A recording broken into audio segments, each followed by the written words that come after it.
Hi there, this is Aaron, and I'm here with a video which is a new proof of the impossibility of the sphere-Earth model, which is pushed on us all.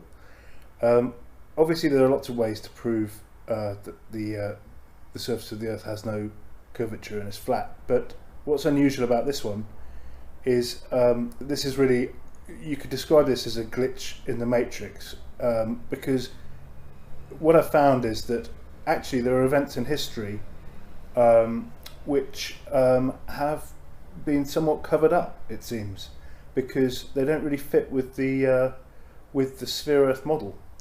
So these events that I'm talking about are radio broadcasts. If you look back through the history of radio, obviously radio goes back far before the time that we're told there were satellites and all sorts of other things. In fact, they go back to valve technology.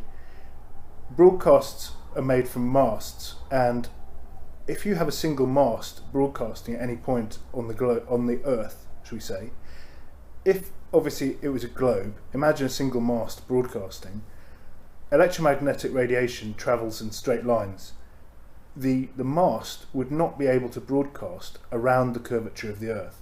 Now, if you look at, if you talk to shills and so on about radio, then they will, and you say to them, how is it these radio broadcasts have reached, all this way around the world?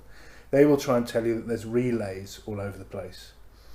However, back in the early part of the 20th century, no such thing existed. When radio was first used, there were broadcasts done which are impossible in the sphere-Earth model, and the powers that be have tried to suppress knowledge of this. So if you were to go to the Wikipedia page, for example, on the history of radio broadcasting, you wouldn't see anything suspicious.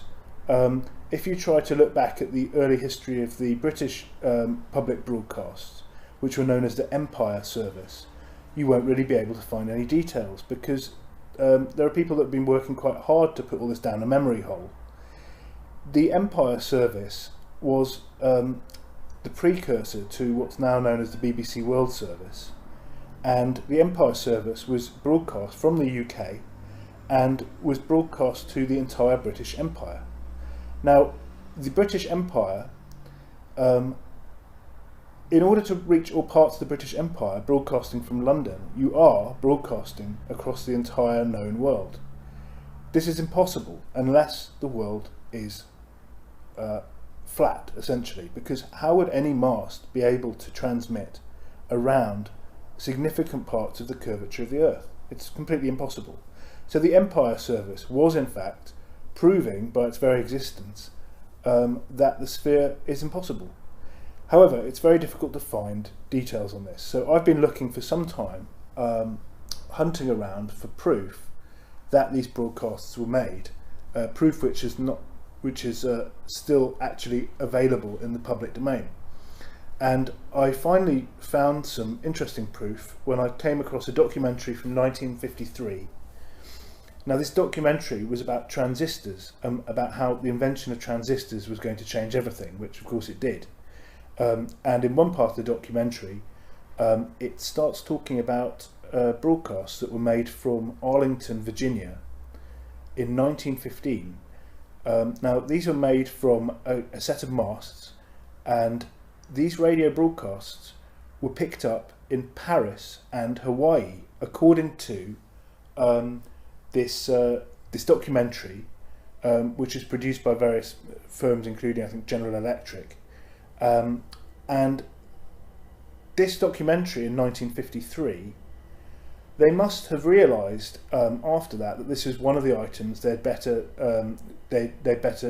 hide away, because it's only recently that this 1953 documentary has been re-released and is available. So I was watching this documentary, and sure enough, it started talking about these broadcasts, and actually put up a little graphic map which I've snapshotted.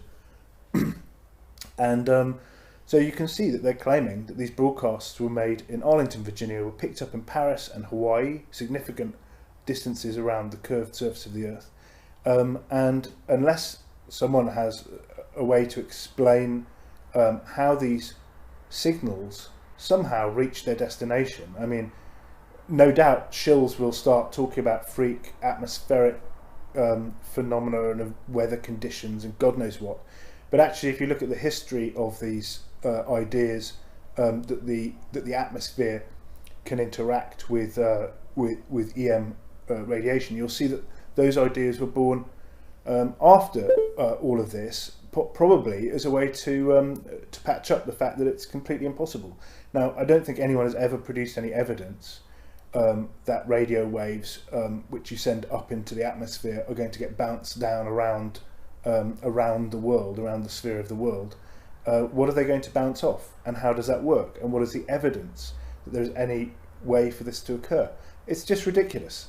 So I'm afraid they screwed up.